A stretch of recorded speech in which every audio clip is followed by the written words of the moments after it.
तो welcome to another video. इसमें हम लोग बात करने वाले हैं मैग्नेटिज्म, है ना, मूविंग चार्जेस एंड मैग्नेटिज्म के क्वेश्चन प्रैक्टिस के बारे में, है ना। ठीक है, तो अब चलो स्टार्ट करते हैं। ठीक है, हाँ, सबसे पहला क्वेश्चन हमसे पूछता है कि सबसे पहला क्वेश्चन है, क्या पूछता है, a circular coil has radius R. एक सर्कुलर कॉइल है जिसकी रेडियस आर है, नंबर ऑफ टर्न्स एन है, carries current I, magnetic flux density B at it centre. भाई सर्कुलर कॉइल का सेंटर पे कितना होता है? सर्कुलर कॉइल के सेंटर पे हम लोगों का बी होता है mu naught I by two R, mu naught I by two R into N, है ना। तो ये हमारा फॉर्मूला किससे मैच कर रहा है? ध्यान से देखो, ये ऑप्शन बी, बी बराबर mu naught N I by two R हम लोग का मैच कर रहा है। ठीक है, तो ऑप्शन बी करेक्ट हो जाएगा।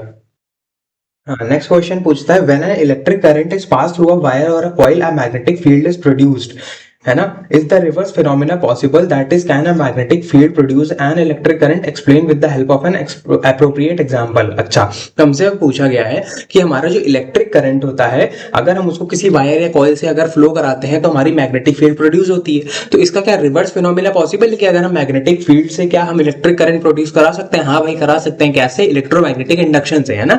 हम लोग इसका आंसर होगा yes, due to electromagnetic induction. और इसमें एग्जांपल पूछा है, तो एग्जांपल में बता सकते हैं कि अगर बार मैग्नेट को हम किसी भी सोलेनॉइड या कॉइल के आसपास ट्रू एंड फ्रो मोशन कराते हैं, बार मैग्नेट को किसी भी सॉइल कह रहा हूं मैं, कॉइल या फिर सोलेनॉइड के आसपास ट्रू एंड फ्रो मोशन कराते हैं, तो there is a change in magnetic flux linked with the coil, है ना, जिस वजह से क्या होता है, उसमें हमारा करंट फ्लो होता है। ठीक है, तो हम कह सकते हैं वही एग्जांपल की बार मैग्नेट को अगर टू एंड फ्रो मोशन करा रहे हैं हम किसी भी कॉइल या सोलेनॉइड के आसपास, तो हमारा बेसिकली क्या होगा, मैग्नेटिक फ्लक्स जो होगा किसके लिंक्ड विद द कॉइल जो होगा वो चेंज होता रहेगा। मैग्नेटिक फ्लक्स चेंज होने की वजह से क्या हो जाएगा, उसके अंदर करंट प्रोड्यूस हो जाएगा हमारे वायर के अंदर। ठीक है, तो इससे हम मैग्नेटिक फील्ड से क्या प्रोड्यूस करा सकते हैं, इलेक्ट्रिक करंट। ठीक है, हाँ, नेक्स्ट हमारे पास क्वेश्चन है कुछ इस तरीके से, डायग्राम गिवन है, ये कितने मीटर का, ये 5 एम्पियर है, ये बी ए, है ना, ये हम लोग का 0.2 मीटर, ये पॉइंट पी है, और हम लोग का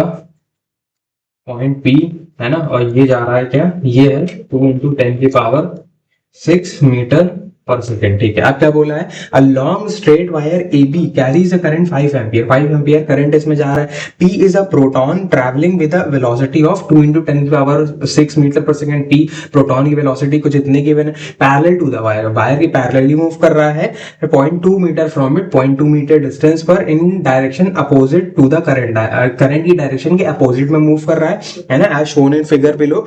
ठीक है, calculate the force which magnetic field of the current carrying conductor AB exerts on the proton. तो इस पे कितना फोर्स लग रहा है, हमसे ये पूछा गया है। तो फोर्स हमारा क्या हो जाएगा, किसी भी चार्ज पे फोर्स होता है क्यू क्यू, है ना, Q V B, Q V B, है ना, क्यू वी बी होता है फोर्स। ठीक है, क्यू वी बी हमारा फोर्स होता है। ठीक है, तो अब ध्यान से देखो, अब हमारा बेसिकली क्या निकालना है, हमको फोर्स निकालना है। तो और फोर्स की डायरेक्शन कैसे निकालते हैं? फोर्स की डायरेक्शन हम निकालते हैं हमारे left hand thumb rules, left hand Fleming's left hand rule. सबसे पहले हम लोग को मैग्नेटिक फील्ड की डायरेक्शन निकालनी है। तो मैग्नेटिक फील्ड की डायरेक्शन कैसे हो जाएगी, हमको थंब की राइट हैंड थंब रूल से निकालेंगे। अब इस थंब को करंट की डायरेक्शन में रखेंगे, और हमारा ये जो आ रहा है क्या, direction of magnetic field inside की तरफ आ रही है। तो पी पे हम लोग का इनसाइड की तरफ क्या है, कुछ इस तरीके से हम शो कर देंगे, इनसाइड की तरफ क्या है हमारा मैग्नेटिक फील्ड। अच्छा, अब हमसे पूछा गया है कि फोर्स की डायरेक्शन क्या होगी। फोर्स की डायरेक्शन हमारी, पहले देखो फोर्स की, ये हमें चेक करना जरूरी है कि हम लोगों का डायरेक्शन ऑफ मैग्नेटिक फील्ड क्या आ रहा है, क्योंकि अगर पैरेलल आ गया अगर पी के, तो हमारा फोर्स का डायरेक्शन कभी आ ही नहीं पाएगा, यानी कि फोर्स का डायरेक्शन नहीं आ पाएगा, तो हमारा फोर्स जीरो भी हो सकता है ना। इस वजह से हमें हमेशा डायरेक्शन वगैरह चेक करता रहना चाहिए। अब हम अगर निकालें, इसको रखेंगे बी के डायरेक्शन में, इसको रखेंगे हम लोग किसके डायरेक्शन में, हमारे मोशन ऑफ किसके डायरेक्शन में, वेलोसिटी के डायरेक्शन में, तो ये हमारा फोर्स की डायरेक्शन आ जाएगी। तो फोर्स हम लोग का कुछ इस तरफ को लगेगा, फोर्स इधर को लगेगा, और फोर्स की वैल्यू कितनी हो जाएगी, Q V B, Q V B यानी कि क्यू हमारा कितना है, इसका चार्ज देखो, प्रोटॉन पे चार्ज कितना होता है, 1.6 into 10⁻⁻19 coulombs into V velocity, velocity कितना होगा 2 × 10⁻6, और बी हम लोगों को फाइंड करना है, B B due to a long conductor कितना होता है, due to a long conductor होता है हमारा 2k⁰r, 2k⁰r, where k is हमारा क्या, म्यू नॉट बाय 4 पाई। तो बी हमारा कितना आ जाएगा, ये आ जाएगा 2 × म्यू नॉट बाय 4 पाई की वैल्यू क्या होती है, म्यू नॉट बाय 4 पाई की वैल्यू क्या होती है, भूल गया क्या होती है, रुक जाओ एक सेकंड में देख के आ रहा हूँ। -7 होती है ना, तो ये हमारा आ जाएगा क्या, के हमारा क्या होता है, के हमारा म्यू नॉट बाय 4 पाई है, म्यू नॉट बाय 4 पाई, तो इसकी वैल्यू कितनी होती है, इसकी वैल्यू होती है 10⁻⁻11। आई हम लोगों को करंट कितना फ्लो कर रहा है 5 एम्पियर, और हम लोगों का आर, आर यानी कि डिस्टेंस कितने गिवन है 0.2 मीटर, 0.2 मीटर। तो अब हमारा ये बी के बराबर है, तो इसको ही हम यहाँ पे रख देंगे, बी को यहाँ पे रख देंगे, तो ये कितना हो जाएगा 2 इंटू 10⁻⁻7 इंटू 5 डिवाइड बाय 0.2, कुछ इस तरीके से। तो हमारा फोर्स कितना आ जाएगा ओवरऑल, फोर्स अगर हम कैलकुलेट करें तो फोर्स हमारा कितना आ रहा है, ध्यान से देखो, 0.2 से 0.2 ये क्या बन जाएगा, 0.2 बन जाएगा 2 इंटू 10⁻⁻1, ठीक है, 2 से हमारा 2 जाएगा, अब 2 से हमारा 2 गया, 2 इंटू 5, 5 इंटू 2 10 बन गए, 10 को इसे मल्टीप्लाई करो 16 बन गया, 16 बन गया, ठीक है। और हमारे पास क्या बन जाएगा, ध्यान से देखो, 10⁻⁻19, 10⁻⁷, ये बन जाएगा 10⁻26, 10⁻26 में 6 जोड़ देंगे तो 10⁻20, और 10⁻20 में 1 भी जोड़ देंगे तो 10⁻19 ही आ जाएगा इनफैक्ट, है ना, हाँ सही है। तो 10⁻19 आ गया, 10⁻19 है ना, कुछ इस तरीके से ये हमारे पास फोर्स आ रहा है ना न्यूटन में, क्योंकि हमारे हम लोगों ने सब कुछ एसआई यूनिट में ही रखा है ना, सब कुछ एसआई यूनिट में रखा है, तो फोर्स भी हमारा एसआई यूनिट में आ जाएगा, ठीक है, सही आ रहा है ना। 16 इंटू 10⁻19, कुछ गलत तो नहीं है, गलत तो नहीं है, क्यू वी भी एक बार मैं चेक ही कर लूं, सही आंसर आ रहा है, सही आ रहा है ना। तो हम लोगों को कुछ इस तरीके से सॉल्व हो जाएगा, इजी क्वेश्चन था। करना क्या था हम लोग से, यहाँ प्रोटॉन पे क्या पूछा था, फोर्स। सबसे पहले डायरेक्शन वगैरह निकाल लिया करो, डायरेक्शन से पता रहेगा कि कहीं फोर्स 0 भी हो सकता है, क्यों, अगर हम लोग का बी आ जाता है इसके पैरेलल, मान लो की बात है, हम लोगों को कैसे भी होता, अगर ये बी हो जाता हमारे प्रोटॉन की डायरेक्शन के पैरेलल ही आ जाता, तो हमारा बेसिकली, क्योंकि हम लोग क्या लिखते हैं, फोर्स का वेक्टर फॉर्म क्या होता है, फोर्स का वेक्टर फॉर्म होता है बेसिकली हमारा क्या, क्यू वी क्रॉस बी। अच्छा, अब अगर v क्रॉस बी में आ रहा है, ये कैसा हो जाता, ये हमारा v क्रॉस बी में अगर v और b अगर पैरेलल हो जाते तो हमारा जो क्रॉस प्रोडक्ट हो जाता है वो 0 हो जाता है। इस वजह से अगर ये और ये पैरेलल हो जाते हैं तो 0 हो जाता है। इस वजह से हमें ये सब डायरेक्शन वगैरह देखना बहुत इंपॉर्टेंट है, डायरेक्शन देख लिया करो, डायरेक्शन देखने के बाद फॉर्मूला पुट किया करो, ठीक है। तो ये हम लोग फॉर्मूला पुट करें, q हमारा प्रोटॉन है तो उसका चार्ज, v उसकी वेलोसिटी गिवन है, और b हम लोगों को निकालना पड़ेगा, लॉन्ग कंडक्टर की वजह से यहाँ पे कितना होता है 2kI/r, तो वो यानी कि, और k हमारा म्यू नॉट बाय 4 पे हम लोग वैल्यू रखेंगे, वैल्यू रखेंगे, फाइनली फोर्स आ जाएगा कुछ इस तरीके से, ठीक है।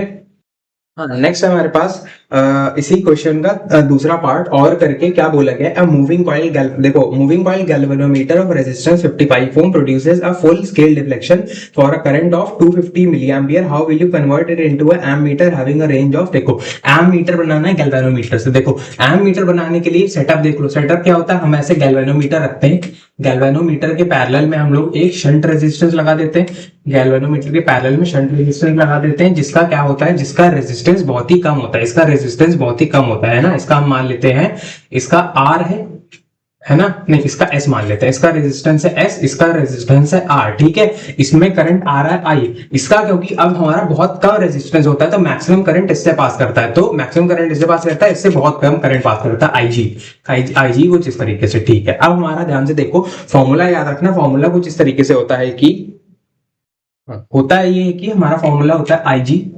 बराबर क्या होता है हमारा, IG किसके बराबर होता है, S प्लस R, है ना, इनटू टोटल करंट जितना आ रहा है, बस ये फॉर्मूला याद रखो। सब इसके एमीटर वाले सारे सवाल हो जाएंगे, वोल्ट मीटर का भी अभी क्वेश्चन है उसका भी फॉर्मूला बता दूंगा, ये फॉर्मूला बेस्ड सवाल होते हैं और कुछ नहीं होता। अब इनसे हमसे पूछा गया है मूविंग कॉइल गैल्वेनोमीटर जिसका रेजिस्टेंस कितना है 55 ओम, इसका रेजिस्टेंस 55 ओम गिवन है। अच्छा, और क्या गिवन है, producers a full scale deflection for a current of 250 milliampere. अब इसमें कितना करंट जा रहा है, हमारे गैल्वेनोमीटर में 250 मिली एम्पियर का करंट जा रहा है। अच्छा, 250 मिली एम्पियर का करंट गैल्वेनोमीटर में जा रहा है, how will you convert it into an ammeter having a range of 0 to 3 ampere. हमारा बेसिकली हमें एमीटर बनाना है, ये पूरा हमारा एमीटर का सेटअप है, ये हमारा एमीटर का ये पूरा सेटअप है, और हम लोगों को इसको 0 से 3 एम्पियर का बनाना है। तो मैक्सिमम इसकी रीडिंग कितनी हो सकती है 3 एम्पियर, मैक्सिमम रीडिंग 3 एम्पियर हो सकती है, तो आई हमारा 3 एम्पियर तो हो ही सकता है, तो हम लोग को आई को 3 एम्पियर मैक्सिमम वैल्यू पे रख देना है। तो हम लोगों को क्या कहना है कि हम लोग एक शंट रेजिस्टेंस लगाएंगे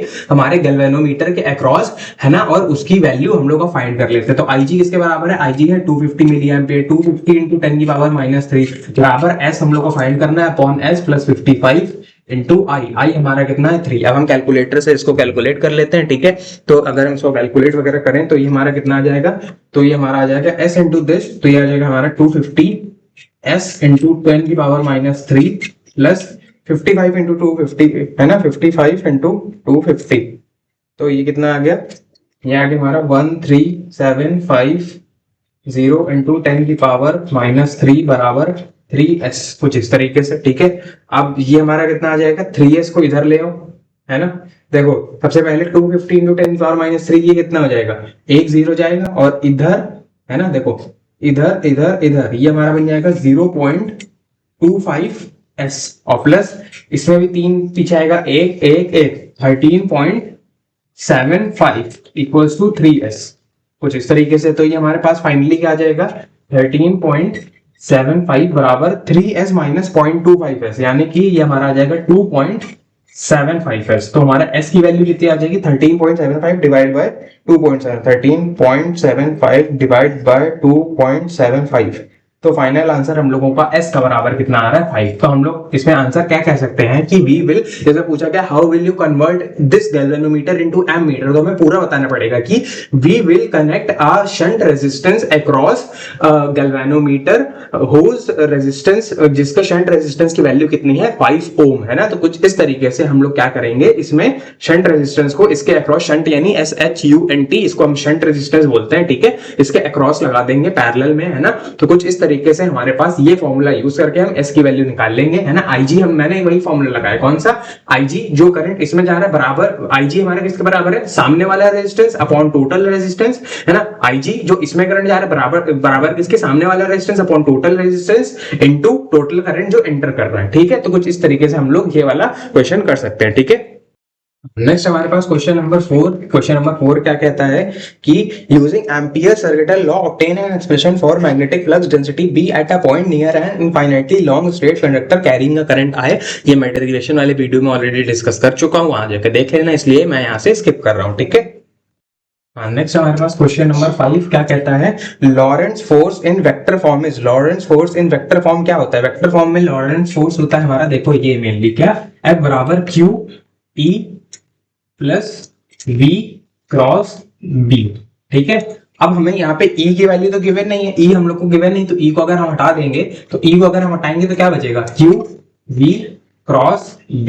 ठीक है, ये हमारा टोटल होता है, टोटल लॉरेंट फोर्स होता है, और ये हमारा होता है मैग्नेटिक लॉरेंट फोर्स। ठीक है, तो हमारा Q V cross B option B correct हो जाएगा। ठीक है, नेक्स्ट हमारे पास क्वेश्चन नंबर 6 क्या कहता है, असर्शन रीजन टाइप का। असर्शन कहता है when an electric current is pass through a moving coil galvanometer its coil gets reflected. हाँ भाई सही बात है, अगर मूविंग कॉइल गैल्वेनोमीटर से इलेक्ट्रिक करंट को पास करेंगे तो उसकी कॉइल जो होती है वो डिफ्लेक्ट कर जाती है। ठीक है, फिर रीजन क्या लिखा है, a circular coil produces a uniform magnetic field and itself when an electric current is pass through it. भाई यूनिफॉर्म मैग्नेटिक फील्ड नहीं होती है, ये जो सर्कुलर कॉइल होती है ये सेंटर पे जो होती है ज्यादा कॉन्सेंट्रेटेड मैग्नेटिक फील्ड बनाती है, और एजेस पे जो होती है वो वीक मैग्नेटिक फील्ड बनाती है। इस वजह से हमारी यूनिफॉर्म मैग्नेटिक फील्ड तो नहीं होती है, सेंटर पे ज्यादा और एजेस पे क्या होती है, कम होती है। इस वजह से हमारा रीजन रॉन्ग हो जाएगा, असर्शन ट्रू हो जाएगा। तो assertion is true and reason is false, option C correct हो जाएगा। ठीक है, हाँ नेक्स्ट हमारे पास क्वेश्चन नंबर 7 क्या कहता है, explain the meaning of the following statement, Curie temperature for soft iron is 770 degree Celsius. तो Curie temperature for soft iron is 770 degree Celsius, इसका मतलब ये है कि बेसिकली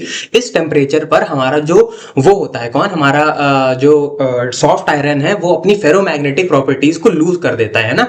इस टेम्परेचर पे, the temperature at which are soft iron loses its ferromagnetic properties is 770 degree Celsius and it is called as Curie temperature. ठीक है, next हमारे पास क्वेश्चन नंबर 8 क्या कहता है, using Biot Savart's law show that the magnetic flux density B at the centre of current carrying circular coil of radius R is given by B बराबर μ0 I/2R where the terms have their usual meaning. इसका भी derivation already कर चुके हैं, तो मैं इसको discuss नहीं कर रहा हूँ, स्किप कर रहा हूँ, आगे बढ़ते हैं। ठीक है, हाँ नेक्स्ट हमारे पास क्वेश्चन क्या कहता है, एक डायग्राम गिवन है कुछ इस तरीके से, ये Y है, ये Y डैश है ना, ये R है और ये पॉइंट P है। ठीक है, अब क्या बोल रहा है, फिगर बिलो शोज अ infinitely long metallic wire, metallic wire है इनफाइनाइटली लॉन्ग Y से Y डैश ना, which is carrying current I dash. इसमें करंट कितना जा रहा है, I डैश करंट जा रहा है। ठीक है, P is a point perpendicular, P is at a point at a perpendicular distance R from it। जो P हमारा पॉइंट है वो perpendicular distance R दूर है। अब हमसे पूछा what is the direction of magnetic flux density of B of the magnetic field at point P। इसमें magnetic flux density यानी कि B की डायरेक्शन पूछी, तो B की डायरेक्शन क्या होगी, अगर हमारा थंब इस डायरेक्शन में है तो हमारा फिंगर्स कैसे कर लूंगी, इनसाइड की तरफ। तो पार्ट ए का आंसर क्या आ जाएगा, पार्ट ए का आंसर आ जाएगा इनसाइड द प्लेन, है ना, इनसाइड द प्लेन, है ना, इनसाइड द प्लेन। क्यों? हम लोगों को थंब किसकी साइड रखेंगे? करंट की साइड। तो फिंगर कैसे कर्ल हो रही है? इनसाइड की तरफ। तो पी के इनसाइड यानी कि ऐसे, तो ऐसे यानी कि इनसाइड द प्लेन। ठीक है, फिर पूछा है what is the magnitude of magnetic flux density of the magnetic field eight point. अच्छा, मैग्नीट्यूड पूछा है, अब पहले डायरेक्शन पूछ लिया, अब मैग्नीट्यूड पूछा है। तो हमारे इनफाइनाइटली लॉन्ग कंडक्टर की वजह से कितना होता है? इनफाइनाइटली लॉन्ग कंडक्टर की वजह से होता है 2k I by r। तो इसमें हमारा k क्या है? Mu naught by 2r। तो 2 mu naught by 4 pi, mu 2r में sorry mu naught by 4 pi. I हमारा कितना है? I डैश है, और r हमारा r ही है। तो हम लोग इसको कैसे लिख सकते हैं? Mu naught I dash by 2 pi r। तो ये हम लोगों का फाइनल क्या हो जाएगा? फाइनल इस पे मैग्नीट्यूड हो जाएगा। और हमसे क्या पूछा है? Another metallic wire Mn having length L, एक और मेटालिक वायर Mn जिसका लेंथ L है और जिसमें करंट कितना है, and carrying a current I is now kept at point P। हम लोगों ने पॉइंट P पे क्या किया? एक हम लोगों ने Mn वायर रख दिया कुछ इस तरीके से। ठीक है, if the two wires are in vacuum and parallel to each other, ये दोनों जो हमारे हैं Mn वायर और ये हमारा जिसका लेंथ L है ना, इसका लेंथ L है, ठीक है, ये दोनों एक दूसरे के पैरेलल हैं और वैक्यूम में रखे हुए हैं। तो how much force acts on the wire Mn, तो Mn पे कितना फोर्स लगेगा due to current I dash flowing in the wire Y dash. तो इसकी वजह से इस पे कितना फोर्स लगेगा? तो फोर्स हमारा, फोर्स पर यूनिट लेंथ हमारा कितना होता है? ये हमारा होता है 2k I1 I2 by r। 2k I1, एक second, how much force acts on the wire, है ना। अच्छा, इसमें भी करंट I फ्लो कर रहा है ना, इसमें भी करंट I फ्लो कर रहा है। तो 2k I1 I2 by r, ये हमारा फॉर्मूला होता है। ठीक है, अब हमारे पास क्या, अब हमारा लेंथ इसका कितना है? L ही है। अच्छा, फोर्स हमारा कितना आ जाएगा? 2k हमारा क्या है भाई? Same mu naught by 4 pi. तो ये हमारा आ जाएगा mu naught by 2 pi, mu naught by 2 pi into k हो गया 2k हमारा, ये बन गया I1 I2, I1 है I डैश I, और ये हो जाएगा कितना?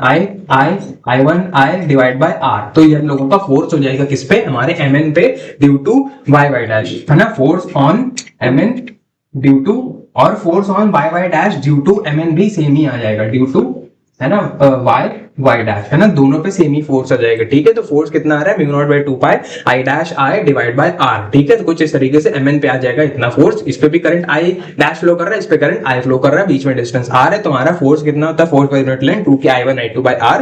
तो इतना फोर्स फाइनली आ जाएगा। ठीक है, हाँ, नेक्स्ट हमारे पास क्वेश्चन क्या कहता है? The relative permeability of substance X is slightly less than 1 and that of substance Y is slightly more than 1, then. अच्छा, अगर किसी की रिलेटिव परमेबिलिटी जो होती है, रिलेटिव परमेबिलिटी अगर लेस देन 1 हो, रिलेटिव परमेबिलिटी लेस देन 1 हो, तो वो हमारा होता है डायमैग्नेटिक, और किसी की जस्ट मतलब स्लाइटली मोर देन 1 हो, तो वो हमारा होता है पैरामैग्नेटिक। और अगर वेरी वेरी लार्जर देन हमारा क्या हो, वेरी वेरी ग्रेटर देन 1 हो, तो वो हमारा होता है, वो कैसा होता है हमारा? Basically ferromagnetic. ठीक है, तो हमारा क्या बोला गया है? जो जस्ट लेस देन 1 है वो डायमैग्नेटिक, तो x हमारा डायमैग्नेटिक हो गया, y हमारा पैरामैग्नेटिक हो जाएगा। ठीक है, तो x इज डायमैग्नेटिक क्योंकि उसकी लेस देन 1 है रिलेटिव परमेबिलिटी, और y हमारा क्या हो जाएगा? पैरामैग्नेटिक, क्योंकि उसकी हमारी रिलेटिव परमेबिलिटी कैसी है? Slightly more than 1। ठीक है, नेक्स्ट हमारे पास क्वेश्चन ये क्या कहता है? Student has made connections as shown in figure, इस फिगर के द्वारा कुछ कनेक्शंस बनाए हमारे स्टूडेंट ने, so that the wires Mn and St repel each other. Mn और St जो है एक दूसरे को रिपेल कर रहे हैं। अच्छा, Mn और St एक दूसरे को रिपेल कर रहे हैं, है ना, बट इट इज मतलब उसको बनाना कैसा था? कि उसको बनाना ऐसा था कि ये दोनों आपस में रिपेल करें एक दूसरे को, लेकिन उसको दिखा क्या कि but it is observe that they are attracting each other. उसको दिख रहा है कि ये दोनों तो एक दूसरे को अट्रैक्ट करने लगे। अरे, उसको तो रिपेल करवाने थे, वो तो अट्रैक्ट लगे। what change should the student make for the wires to repel each other? तो स्टूडेंट को क्या चेंज करना चाहिए? अच्छा, सबसे पहले रीजन क्या आता है कि एक दूसरे को अट्रैक्ट क्यों कर रहे हैं? ध्यान से देखो, करंट हमारा कैसे फ्लो करेगी? करंट ऐसे फ्लो करे, करंट फ्लो कर रहा है ऐसे, और इसमें करंट कैसे फ्लो कर रहा है? ऐसे। तो अगर हमारा करंट की डायरेक्शन सेम होती है, करंट की डायरेक्शन सेम होती है, तो आजू बाजू के वायर्स में करंट की डायरेक्शन होती है कैसी? सेम। अगर करंट की डायरेक्शन सेम होती है तो ये एक दूसरे को क्या करते हैं? अट्रैक्ट करते हैं। इसका मतलब रिपेल करवाने के लिए करंट की डायरेक्शन कैसी होनी चाहिए? अपोजिट। डायरेक्शन कैसी होनी चाहिए करंट की? Opposite.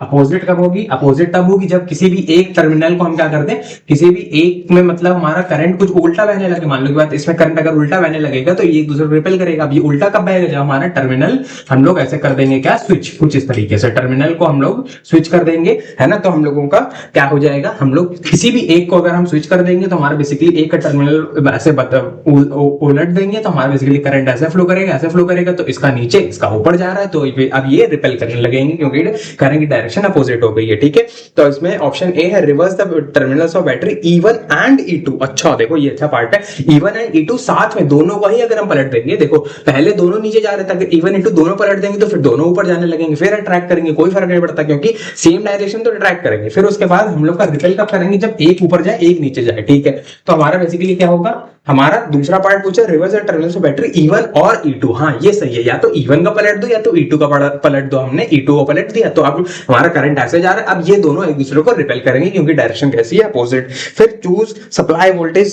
Such that E1 E2 नहीं है, कुछ नहीं ऐड की एंड एमीटर रूल सर्किट, ये भी कुछ नहीं, हम लोग को सिर्फ टर्मिनल्स ऑफ द बैटरी बदलनी है, एक किसी भी एक ही बदल दो तो करंट का डायरेक्शन बदल जाएगा, फिर ये एक दूसरे को क्या करेंगे, रिपेल करेंगे, ठीक है।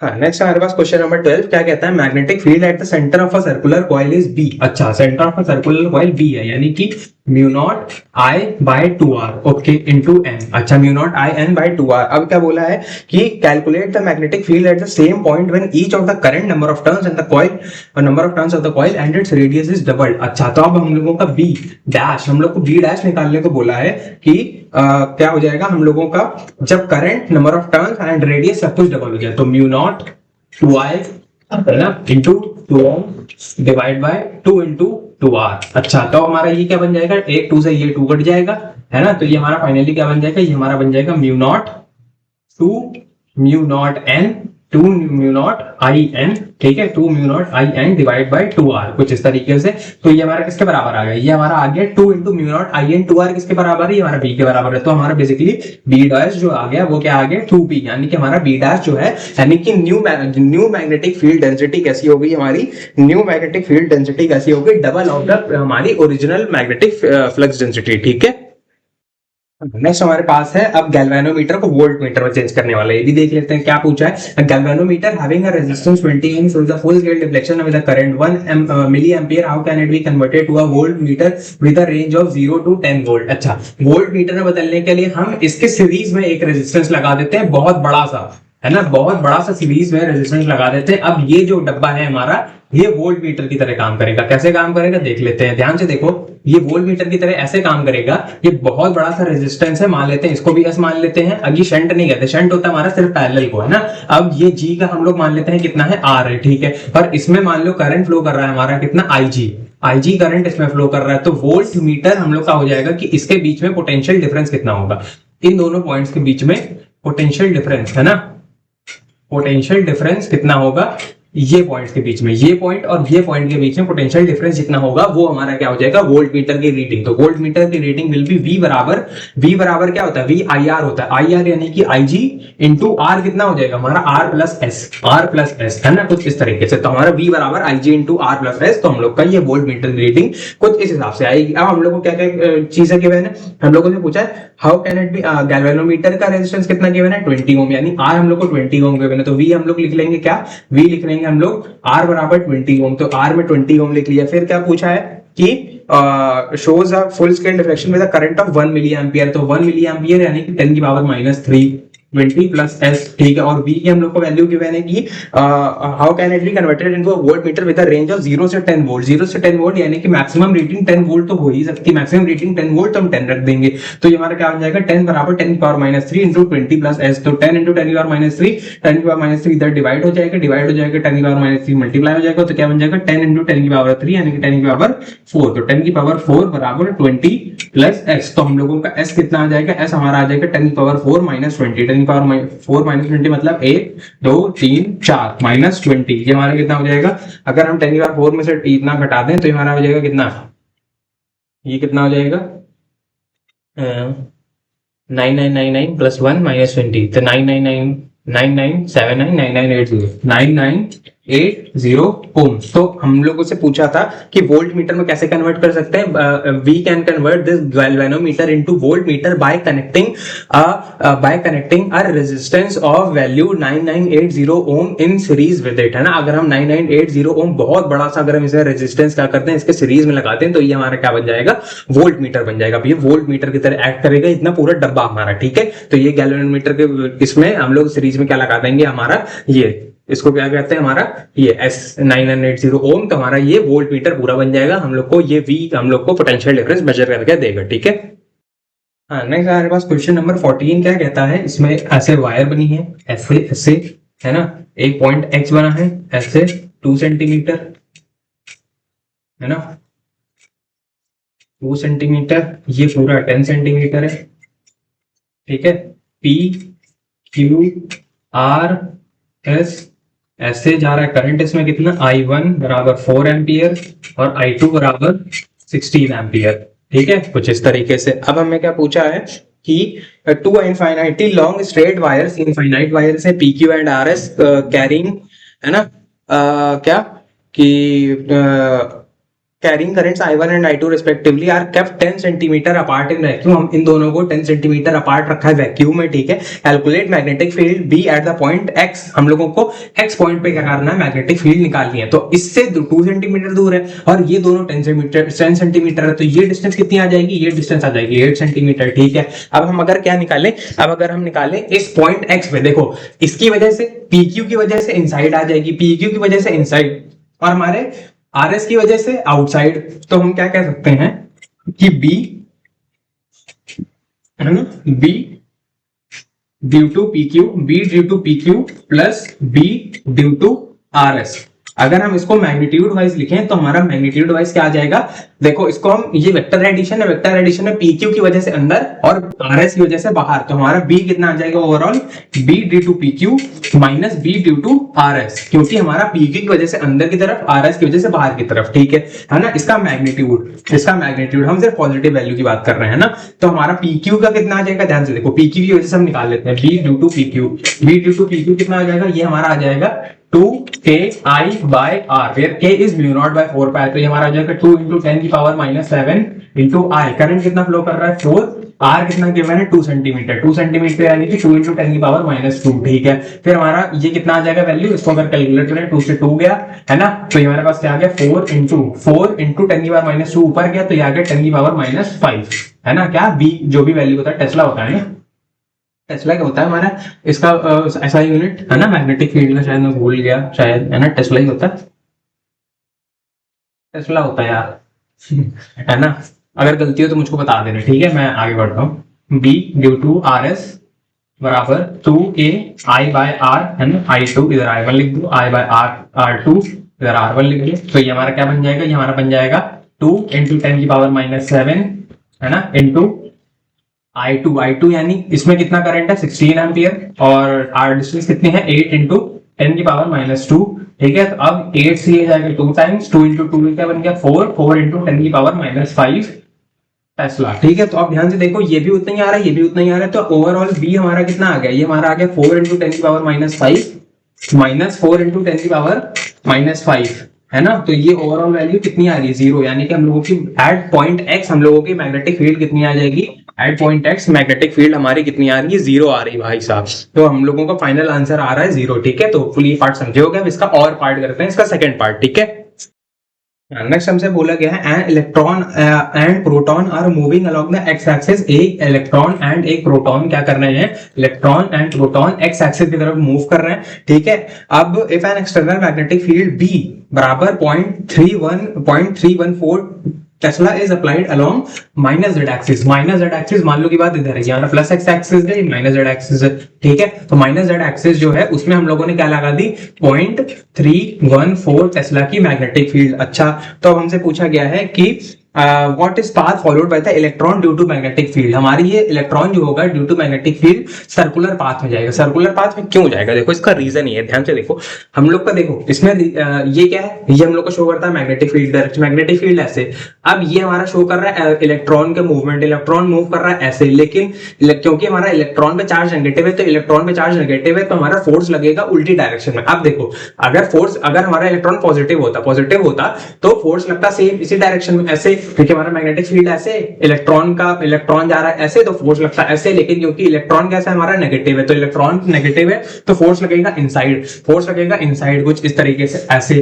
फिर उसके बाद जब फोर्स लगेगा इनसाइड तो हमारा इलेक्ट्रॉन कैसे जाने लगेगा, ऐसे तो जा ही रहा था, अब इनसाइड भी मूव कर जाएगा, यानी कि कुछ ऐसे मूव कर जाएगा। जब ऐसे मूव कर जाएगा फिर उसके बाद उसकी डायरेक्शन कुछ इस तरीके से हो जाएगी, टेढ़ी सी डायरेक्शन हो जाएगी, तो हमारा मैग्नेटिक फील्ड अभी भी ऐसे है और इलेक्ट्रॉन हमारा ऐसे मूव कर रहा है, इलेक्ट्रॉन ऐसे मूव कर रहा है है, और ये हमारा फोर्स आ रहा है ड्यू टू पॉजिटिव, मतलब इलेक्ट्रॉन, ये तो हमारा वो आ रहा है ना, अगर पॉजिटिव होता तो हमारा फोर्स लगेगा ऐसे। अब हमारा फोर्स, पहले हम लोगों के इलेक्ट्रॉन पे ऐसे फोर्स लगा, अब फोर्स ऐसे लग रहा है, तो हमारा फोर्स ऐसे घूम के ऐसे आ गया, यानी कि इलेक्ट्रॉन ऐसे पाथ में घूमता रहेगा, गोल गोल गोल गोल सर्कुलर पाथ में घूमता रहेगा, है ना, कुछ इस तरीके से। इसको भी एक और क्वेश्चन है, उसमें हम और डिटेल में बात कर लेंगे अच्छे से, ठीक है। तो फिलहाल इसमें होगा क्या, what is the path followed by the electron due to magnetic field, तो पाथ हो जाएगा सर्कुलर पाथ, पाथ इज हमारा क्या, सर्कुलर पाथ, ठीक है। फिर क्या पूछा है, calculate the frequency of revolution of the proton, frequency देखो इसमें हम लोगों का जो frequency of revolution of proton क्या होगा, देखो सबसे पहली बात हमारा इसमें रेडियस क्या होता है, रेडियस ऑफ सर्कुलर पाथ हमारा होता है mv by qb, है ना, where m is mass of हमारा charge, v is velocity of charge, q is हमारा क्या, चार्ज ऑन द चार्ज, और b हमारा होता है मैग्नेटिक फील्ड, है ना। और हमारा टाइम पीरियड होता है 2 टाइम पीरियड होता है कितना, 2 पाई m by qb, हाँ टाइम पीरियड होता है 2 पाई m by qb, 2 pi m by qb होता है हमारा टाइम पीरियड, है ना। और टाइम पीरियड का अपोजिट होता है हमारा फ्रीक्वेंसी, तो फ्रीक्वेंसी क्या हो जाएगा, qb by 2 पाई m, ठीक है। तो हम लोगों को qb by 2 पाई m निकालना है, अब qb by 2 pi m calculate कर लेते हैं। तो फ्रीक्वेंसी कितना आ जाएगा, q कितना है हमारा, q है हमारा चार्ज ऑन इलेक्ट्रॉन कितना होता है 1.6 into 10 की पावर -19 into b, इसमें कितना हम लोग को गिवन है 0.314 टेस्ला, अच्छा 0.314 टेस्ला डिवाइड बाय 2, है ना। पाई हम लोग का कितना होता है 3.14, अच्छा। और m कितना होता है, मास इसका इलेक्ट्रॉन का, मास होता है इलेक्ट्रॉन का हमारा कितना होता है 9.1 into 10 की पावर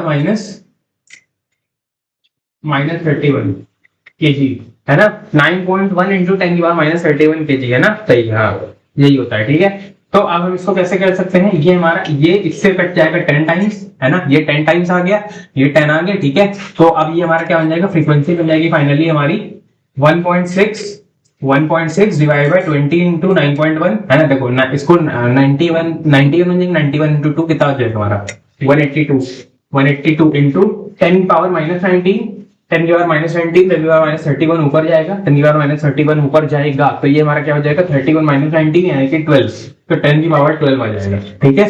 अब इसको हम कैलकुलेट कर लेते हैं, ये हमारा कैलकुलेट करेंगे तो कितना आ जाएगा 1.6 डिवाइड बाय 182, तो ये हमारा आ रहा है कितना 8 इंटू एफ कितना आ रहा है 8.7912 इंटू 10 की पावर -3 इंटू 10 की पावर 12, तो ये हमारा फाइनली फ्रीक्वेंसी कितनी आ जाएगी 8.79 यानी कि 8.8 इंटू 10 की पावर -10 की पावर 12, तो ये हमारा हो जाएगा 10 की पावर 9 हर्ट्ज। तो हम लोग का फाइनल, हम लोग की फ्रीक्वेंसी कितनी आ रही है, फ्रीक्वेंसी बराबर 8.8 इंटू 10 की पावर 9 हर्ट्ज, है ना। This is the frequency of electron, जिस फ्रीक्वेंसी से हमारा इलेक्ट्रॉन क्या कर रहा है, रेवोल्यूशन कर रहा है, ठीक है। तो ये फॉर्मूला है, ये याद रखना, डायरेक्टली अप्लाई करना है, काम हो जाएगा, ठीक है।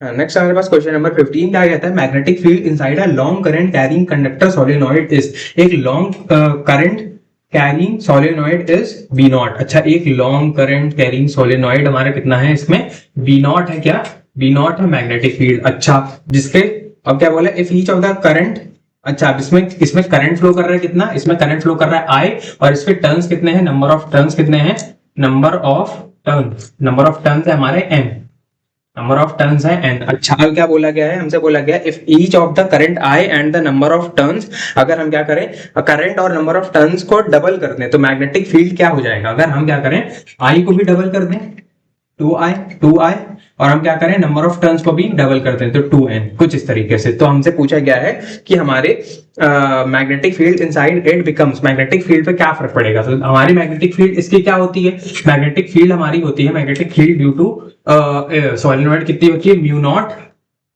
Mu naught n I, where n is number of turns per unit length, तो हम इसको लिख सकते हैं mu naught n capital N divide by L into I, ठीक है। अब हमसे बोला गया I भी 2I हो गया, N भी 2N हो गया, तो हमारी B नॉट डैश न्यू हम लोग की कितनी हो जाएगी, म्यू नॉट n की जगह हम रख देंगे 2n, क्योंकि हम लोगों का डबल हो गया ना 2n डिवाइड बाय L, और I की जगह 2I, है ना। तो ये हमारा कितना हो जाएगा, ये हमारा फाइनली हो जाएगा 4 mu naught capital N by L I, तो फाइनली 4 बी नॉट। तो हम लोगों का बेसिकली बी नॉट डैश कितना आ रहा है 4 बी नॉट के बराबर, यानी कि हम लोगों का जो न्यू बी वन जो आ रहा है बी वन है ना, क्वेश्चन में क्या लिखा है बी वन, वो किसके बराबर आ रहा है 4 बी नॉट के बराबर है ना। तो हम लोगों का ये 4 टाइम्स बन जाएगा, क्योंकि हमारा नंबर ऑफ टर्न्स और करंट दोनों डबल हो गए। तो हम लोगों को कुछ इस तरीके से क्या आ जाएगा फाइनल आंसर बी वन बराबर 4 बी नॉट। ठीक है। हाँ, नेक्स्ट हमारे पास क्वेश्चन नंबर 16 क्या कहता है कि study the data given below, material P Q R S, relative permeability given है, पी की गिवन है 0.999906, क्यू की गिवन है 1.000021, आर की 600, एस की 2800000। अच्छा, तो देखो अगर रिलेटिव परमेबिलिटी 1 से कम होती है, 1 से जस्ट कम होती है, तो क्या होती है हमारी उसको हम कहते हैं डायमैग्नेटिक। तो हमारा बेसिकली इसमें पूछा गया the material most suitable to make permanent magnets. देखो परमानेंट मैग्नेट्स हम बनाते हैं फेरोमैग्नेटिक मटेरियल से, और जो अपनी मतलब मैग्नेटिक प्रॉपर्टी को रिटेन करके रखें, है ना। जो हमारे फेरोमैग्नेट्स क्या करें, अपनी मैग्नेटिक प्रॉपर्टी को रिटेन करके रखें, उससे हम परमानेंट मैग्नेट बनाते हैं। अच्छा, अब पी यहां से देखो, पी हमारा डायमैग्नेटिक है, क्यों? क्योंकि इसका रिलेटिव परमेबिलिटी 1 से कम है। पी क्यू हमारा क्या है, क्यू हमारा वो है पैरामैग्नेटिक, क्यों? क्योंकि उसका 1 से जस्ट ज्यादा है, बहुत थोड़ा स्लाइटली ज्यादा है। ठीक है। अब क्यू तो हो गया, आर और एस आता है, आर और एस हमारे ये दोनों फेरोमैग्नेटिक, क्योंकि इनका बहुत ज्यादा है 1 से बहुत बड़ा है ना, 1 से बहुत बड़ा है। क्या है फेरो, मतलब क्या उनका रिलेटिव परमेबिलिटी। तो आर और एस हमारे क्या हो जाएंगे फेरोमैग्नेटिक। लेकिन इनमें भी बेस्ट कौन सा होगा, इनमें भी देखो जो हमारे अगर बहुत ज्यादा बड़ी वैल्यू होती है हमारे फेरोमैग्नेटिज्म में भी रिलेटिव परमेबिलिटी की, तो हमारा जो वो होता है, अगर बहुत बड़ी रिलेटिव परमेबिलिटी की वैल्यू होती है, तो वो हमारा क्या शो करने लगता है, हमारा फेरोमैग्नेट क्या शो करने लगता है, सॉफ्ट उसकी प्रॉपर्टी, सॉफ्ट आयरन जैसी प्रॉपर्टीज, यानी कि हमारा जल्दी रिटेन कर लेगा और जल्दी वो भी कर देगा, मतलब वो करेगा जल्दी, वो क्या कर सकते हैं कि मैग्नेटिक प्रॉपर्टीज को जल्दी रिटेन कर लेगा और मैग्नेटिक प्रॉपर्टीज को जल्दी रिमूव भी कर देगा, है ना। जिससे सॉफ्ट आयरन होता है उससे हम टेम्पररी मैग्नेट बना सकते हैं, यानी कि इलेक्ट्रोमैग्नेट। तो इलेक्ट्रोमैग्नेटिक क्या करते हैं, बेसिकली इलेक्ट्रोमैग्नेट्स जल्दी हम लोग के तुरंत ही मैग्नेटाइज हो जाते हैं और तुरंत ही डीमैग्नेटाइज हो जाते हैं। जैसे ही हम लोग अगर स्विच ऑन करें अपने मैग्नेटिज्म का, तो मतलब उसका मैग्नेटिक फील्ड वगैरह का, तो तुरंत ही मैग्नेटाइज होगा, जैसे ही बंद किया तुरंत ही डीमैग्नेटाइज होगा। तो इतनी बड़ी भी मैग्नेटिक हम लोग की रिलेटिव परमेबिलिटी नहीं होनी चाहिए, इसका मतलब मॉडरेट सी होनी चाहिए, 1 से तो बड़ी होनी चाहिए लेकिन मॉडरेट सी होनी चाहिए। तो उस हिसाब से हमारा एस की तो बहुत बड़ी हम लोगों की क्या आ रही है रिलेटिव परमेबिलिटी, लेकिन आर की जो है ठीक ठाक आ रही है, मॉडरेट हम लोग की 600 के आसपास। तो आर हम लोग का बेसिकली परमानेंट मैग्नेट बनाने में काम आ सकता है। एस हमारा परमानेंट नहीं, एस हमारा बेसिकली काम आएगा टेम्परेरी मैग्नेट्स यानी कि इलेक्ट्रोमैग्नेट्स बनाने काम आएगा। तो आर हम लोगों का परमानेंट मैग्नेट्स बनाने काम आएगा, तो R will be our correct answer, है ना। तो फुली पार्ट समझो कि बढ़ते हैं आगे। हाँ, नेक्स्ट हमसे पूछा है write an expression for Lorentz force in vector form. अभी लिख ही चुके थे कि फोर्स हमारा किसके बराबर होता है, फोर्स हमारा होता है क्यू ई, है ना, plus Q V E plus V cross B. तो ये हम लोग का होता है वेक्टर फॉर्म में क्या, लॉरेंट्ज फोर्स। ठीक है।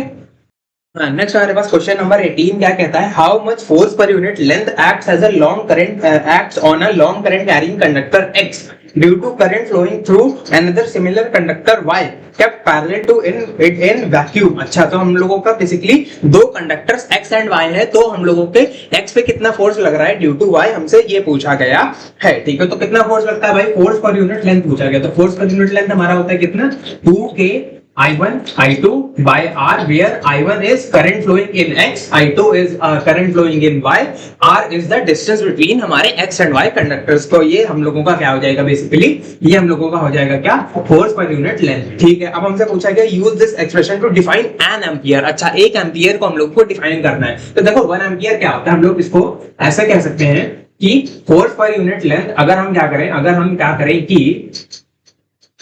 हम ये करें कि फोर्स पर यूनिट लेंथ लिखें, फोर्स पर यूनिट लेंथ ऐसे, तो 2 हम लोगों को 1 एम्पियर डिफाइन करना है। 1 एम्पियर डिफाइन करना है, तो मान लेते हैं दोनों कंडक्टर्स में 1 एम्पियर का करंट फ्लो कर रहा है ना, 1 एम्पियर का करंट फ्लो कर रहा है और वो दोनों 1 मीटर डिस्टेंस की दूरी पर है। अच्छा, तो ये हमारा क्या हो जाएगा, के की वैल्यू क्या होती है, के की वैल्यू होती है हमारी 10 की पावर -7। ठीक है, I1 यानी कि 1 है ना, और I2 कितना हो जाएगा 1 डिवाइड बाय R कितना हो जाएगा हमारा, ये भी 1।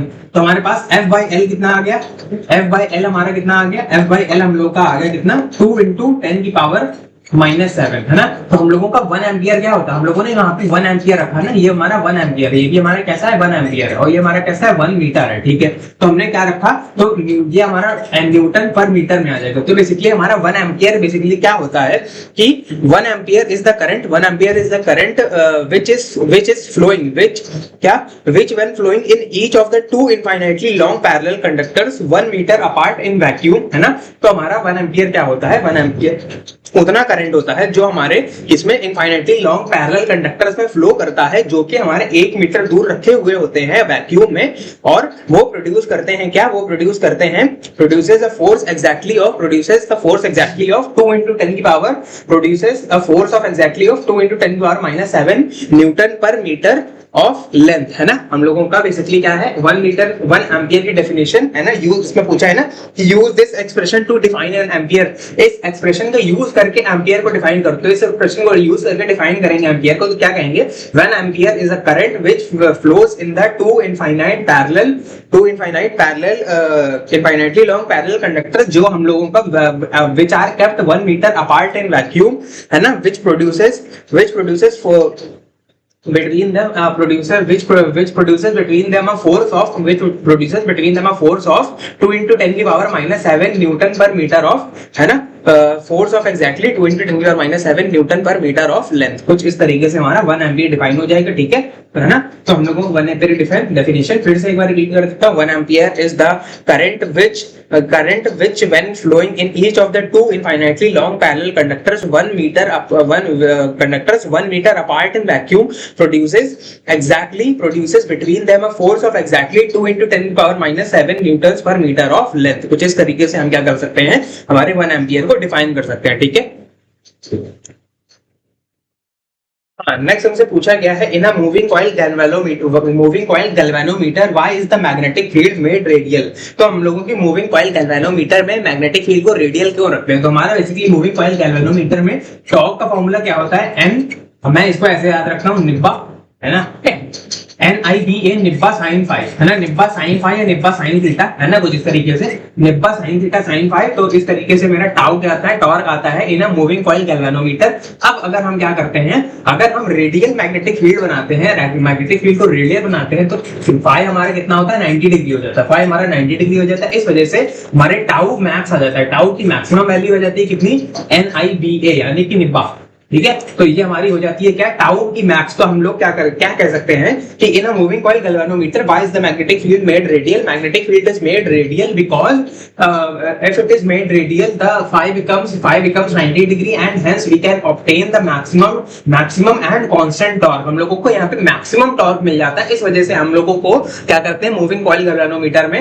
रेडियल फील्ड बनाते हैं ताकि हम लोगों को मैक्सिमम और कांस्टेंट टॉर्क मिले। ये कांस्टेंट है ना, एकदम कांस्टेंट वैल्यू है, मैक्सिमम टॉर्क भी मिल जाएगा, ठीक है। इस वजह से हम इसको क्या बनाते हैं, हमारा रेडियल बनाते हैं मैग्नेटिक फील्ड को, ठीक है। अब हमसे पूछा गया you are provided with one low resistance RL and one with high resistance RH। अच्छा, RL हमारा लो रेजिस्टेंस है, RH हमारा क्या है, high resistance, and two galvanometer G1 and G2, दो गैल्वेनोमीटर से G1 G2। Draw diagram to show how you will convert G1 to a voltmeter and G2 and to an ammeter. देखो G1 को हमें voltmeter बनाना है और G2 को हमें क्या बनाना है, एमीटर। तो हम लोग क्या करते हैं, वोल्टमीटर बनाने के लिए हम लोग वेरी हाई रेजिस्टेंस का इस्तेमाल करते हैं, very high resistance in series. मतलब हमसे डायग्राम बनाने को बोला गया है ना, तो हम क्या करेंगे, हम लोग एक इसको क्या करेंगे, हम RH ले लेंगे, बहुत हाई रेजिस्टेंस को G1 के सीरीज में लगा देंगे, G1 के हम लोग क्या कर देंगे, सीरीज में लगा देंगे। तो ये हमारा क्या बन जाएगा, ये सेटअप बन जाएगा हमारा पूरा वोल्टमीटर। ये सेटअप किसका है, ये हमारा वोल्टमीटर का सेटअप है, ठीक है। हम लोग क्या करते हैं, गैल्वेनोमीटर के साथ सीरीज में क्या लगाते हैं, वेरी हाई रेजिस्टेंस, और एमीटर के लिए बनाने के लिए हम पैरेलल में लगा देते हैं वेरी लो रेजिस्टेंस RL, है ना, और साथ में हमारे पास ये लगा होता है G2, तो जिस तरीके से गैल्वेनोमीटर, ठीक है। तो ये पूरा जो सेटअप है हमारा, ये पूरा सेटअप किस तरह एक्ट करता है, ये हमारा एक्ट करता है एमीटर जैसा, ठीक है। तो हम लोगों ने G2 को एमीटर बना दिया, G1 को वोल्टमीटर बना दिया, कुछ इस तरीके से, ठीक है। नेक्स्ट हमसे पूछा है using ampere circuital law obtain an expression for magnetic field B at point P which is at a perpendicular distance R from an infinitely long straight conductor carrying a current I। Definition कह रहा हूं, derivation based question already हम लोग कर चुके हैं, ठीक है, अपने डेरिवेशन वाले वीडियो में, ठीक है, वहां जाके देख लेना, इसलिए मैं स्किप कर रहा हूं, बढ़ रहा हूं आगे। हाँ, नेक्स्ट हमसे पूछा है magnetic field density of the magnetic flux density of the magnetic field eight a point on the axis of a long straight solenoid is given bye, हम लोग का स्ट्रेट सोलेनॉइड के लिए कितना होता है, म्यू नॉट एन आई। अच्छा, तो म्यू नॉट एन आई हम लोग का यहाँ पे कहाँ गिवन है, A, option A mu naught N I, B हम लोग का बी बराबर mu naught N I, option A correct हो जाएगा। ठीक है, हाँ, नेक्स्ट हमारे पास क्वेश्चन नंबर 22, दो वायर बने हैं कुछ इस तरीके से, इसमें 5 एम्पियर का करंट फ्लो कर रहा है ना, और इसमें 10 एम्पियर का करंट फ्लो कर रहा है। ये एक दूसरे से 5 सेंटीमीटर दूर रखे हैं, है ना। इसके बीच में क्या वैक्यूम भरा हुआ है, ठीक है, वैक्यूम है। और क्या बोला गया है, ये हमारा वायर ए है, ये वायर बी है, ठीक है। और क्या है, two long straight wires A and B are kept parallel to each other 5 centimetre apart in vacuum, they carry currents 5 ampere and 10 ampere respectively in the same direction as shown in figure below, calculate the force per unit length acting on the wire B due to the current flowing in the wire A. इसकी वजह से इसमें कितना force आएगा, force per unit length कितना आ जाएगा, force per unit length will be 2k I1 I2 YR, so force per unit length will be 2 into 10 की power -7 into 5 into 10 divide by R कितना है 5 सेंटीमीटर, यानी कि 5 into 10 की पावर -2। ठीक है, अब 5 से 5 जाएगा, ये ऊपर जाएगा, ये फोर्स पर यूनिट लेंथ हमारा कितना बन जाएगा, ये बन जाएगा 2 into 10, देखो इसको छोड़ो 2 लिखो, और ये 10 की पावर -2 ऊपर गया तो 10 की पावर 2 ऊपर बन जाएगा, तो 10 into 10 की पावर 2 10 की पावर 3, तो इससे मल्टीप्लाई हो जाएगा तो 10 की पावर -4 हमारा न्यूटन पर मीटर क्या आ जाएगा, फाइनल आंसर 2 into 10 की पावर -4 न्यूटन पर metre will be final answer इसके बीच में फोर्स पर यूनिट लेंथ के लिए। ठीक है, किस पे, हम लोगों के बी पर ड्यू टू ए। ठीक है, हाँ, अब इसके में ही हम लोग का और करके एक और पार्ट है, क्या बोलता है, an electron moving with velocity 8 into 10 की पावर 6 मीटर पर second enters a uniform and transverse magnetic field, transverse यानी परपेंडिकुलर, यूनिफॉर्म यानी कि बेसिकली कांस्टेंट रही है ना, कितनी है 3 into 10 की पावर -3 टेस्ला,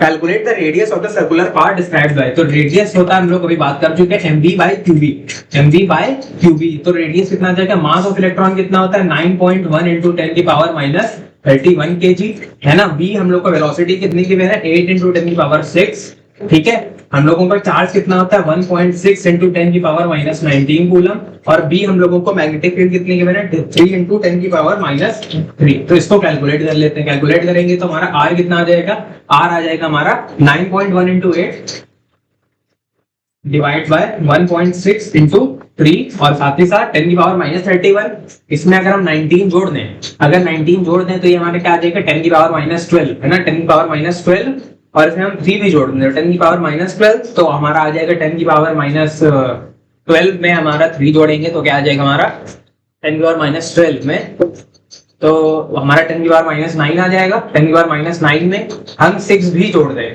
तो हमारे पास क्या आ जाएगा 10 की पावर -3, है ना, 10 की पावर -3। अब इसको कैलकुलेट कर लेते हैं कैलकुलेटर से, ठीक है।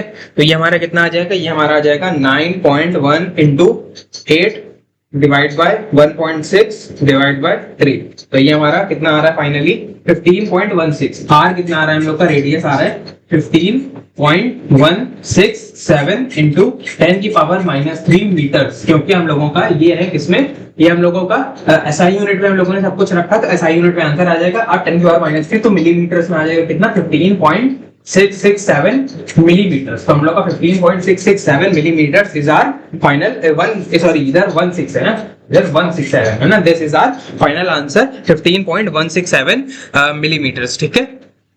नेक्स्ट हमसे बोला गया obtain an expression for magnetic flux density B at the centre of a current carrying circular coil, already derivation कर चुके हैं, ठीक है, स्किप करता हूं।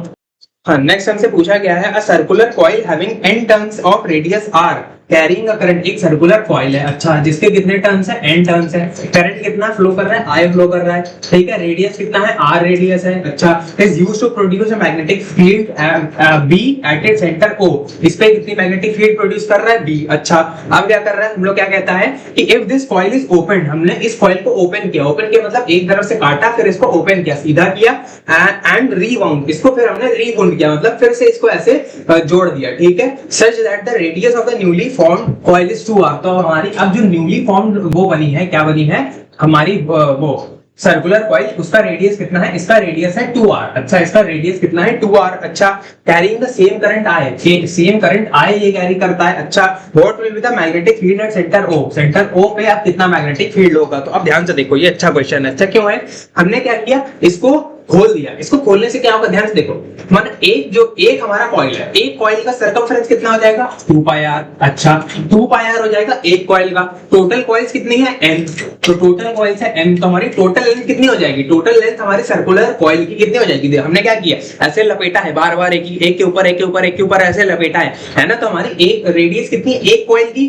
r, तो हमारे एक का सर्कमफरेंस आ जाएगा 2 पाई r। फिर हम क्या करेंगे, अगर हम उसको ओपन करेंगे, ऐसे हमने जो लपेटा है ऐसे ऐसे ऐसे ऐसे लपेटा है, अगर लपेटने की बजाय ऐसे ओपन कर दें, सीधा कर दें, तो हमारे पास कितना आ जाएगा लेंथ 2 पाई r एक का, इनटू टोटल हमारे पास कितने हैं, टोटल हमारे पास कितने हैं क्या जी, टोटल हमारे पास कितने, हमारे पास लूप्स हैं n, तो हम लोगों के पास टोटल हमारे पास लेंथ कितनी आ जाएगी, टोटल लेंथ हमारे पास आ जाएगी इस सर्कुलर कॉइल की, अगर हम इसको ओपन करेंगे तो आ जाएगी 2 पाई r इंटू n। अब मान लेते हैं इसमें हम लोगों का नंबर ऑफ टर्न्स है n डैश हमारा इसमें नंबर ऑफ टर्न्स, ठीक है। अब हमारा इसमें number of turns n dash है, तो अगर हमने क्या किया, इसको हमने ओपन करके फिर इसको हमने वापस से ऐसे लपेटा कि इसकी रेडियस कितनी हो गई 2r इसकी रेडियस हो गई, तो इसकी 2r अगर रेडियस हो गई तो इसका सर्कमफरेंस कितना हो गया, इसका सर्कमफरेंस हो जाएगा 2 पाई r इनटू, मतलब r कितना है 2r, तो 2 पाई इनटू 2r, तो ये हो जाएगा 4 पाई r इनटू इसका, इसमें कितने हमारे पास नंबर ऑफ टर्न्स है। लेकिन हमने क्या किया है, इसको इसमें ये हमारा सर्कुलर लूप था कुछ ऐसे ऐसे, इसको हमने पहले ओपन किया और फिर उसको हमने ऐसा बना दिया, इसका मतलब टोटल लेंथ इसकी जितनी थी वो उतनी यहीं पर भी रही होगी, यानी कि टोटल लेंथ जितनी थी वो कंजर्व रही होगी जहां पे, क्योंकि हमने क्या किया, सर्कुलर लूप को पहले ओपन किया, हमने उसको ओपन किया, फिर उसके बाद हमने रीबाउंड कर दिया, यानी कि हमने क्या किया, वापस से उसको ऐसे सर्कुलर लूप बना दिया 2r रेडियस का, यानी कि टोटल लेंथ हमारी अगर पहले इतनी तो अभी भी इतनी ही रहेगी, यानी कि ये दोनों क्या होंगे, ये दोनों बराबर होंगे, तो अब इनको बराबर रखेंगे तो n डैश हमारा कितना आ जाएगा, n डैश हमारा आ जाएगा, ध्यान से देखो 2 पाई r n बराबर 4 पाई r n डैश, तो हमारा पाई आर से पाई आर जाएगा, 2 से ये जाएगा 2, तो हमारा n डैश कितना आ जाएगा, n डैश आ जाएगा हमारा n/2, तो यानी कि इसमें नंबर ऑफ टर्न कितने हैं, इसमें नंबर ऑफ टर्न हमारे n/2 हो जाएंगे, ठीक है। अब हमसे पूछा गया है इसमें अगर हमारी मैग्नेटिक फील्ड कितनी थी, अगर इसमें मैग्नेटिक फील्ड हमारी थी, मैग्नेटिक फील्ड थी कितनी b0 है ना, यही बोला है ना b, अगर इसमें मैग्नेटिक फील्ड b कितनी थी, mu naught I n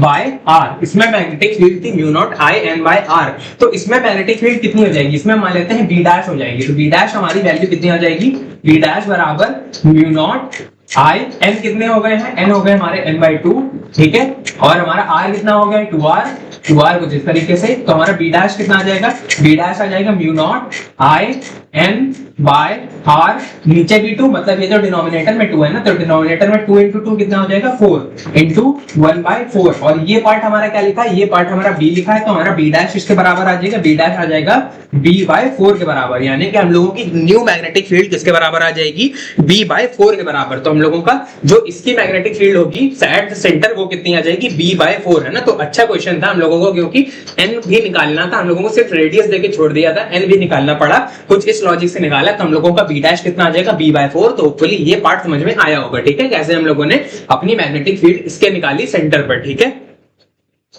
next हमारे पास magnetic susceptibility of a diamagnetic substance decreases with the increase in its temperature, is not affected by the change in its temperature, increases with the increase in its temperature, first increases and then decreases with increase in its temperature।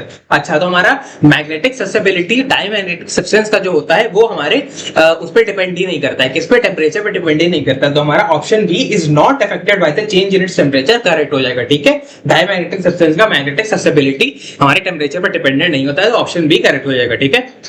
हाँ, next हमारे पास question number 26 क्या कहता है, दो ऐसे wire बने हुए हैं, इसमें करंट फ्लो कर रहा है I1, इसमें करंट फ्लो कर रहा है I2, है ना, I2, ये हमारा फर्स्ट है, ये हमारा सेकंड है, ठीक है। अब क्या बोला है कि figure below are two long parallel wires carrying current in the same direction such that I1 छोटा है I2 से, है ना, I1 छोटा है किससे, I2 से छोटा है, ओके, तो I1 is less than I2, ठीक है, अच्छे से लिख देता हूँ, I1 is less than I2, ठीक है, I1 is less than I2। अब in which direction will wire I1 move, अब देखो दोनों की सेम डायरेक्शन है, तो सेम डायरेक्शन, तो ये ट्रैक करेंगे तो I1 will move in the I2 direction, ठीक है। अब क्या पूछा है, अब सेकंड पूछा है, if the direction of the current I2 is reverse, अगर I2 की डायरेक्शन को हम क्या करते हैं, रिवर्स कर दें ऐसे, अगर तो in which direction will the wire I1 move now, अगर हम डायरेक्शन को रिवर्स कर देंगे तो इन दोनों की करंट की डायरेक्शन कैसी हो गई, अपोजिट, और डायरेक्शन ऑफ करंट अगर अपोजिट होगी तो ये दूसरे को रिपेल करेंगे, तो I1 अब इधर मूव करेगा, अवे फ्रॉम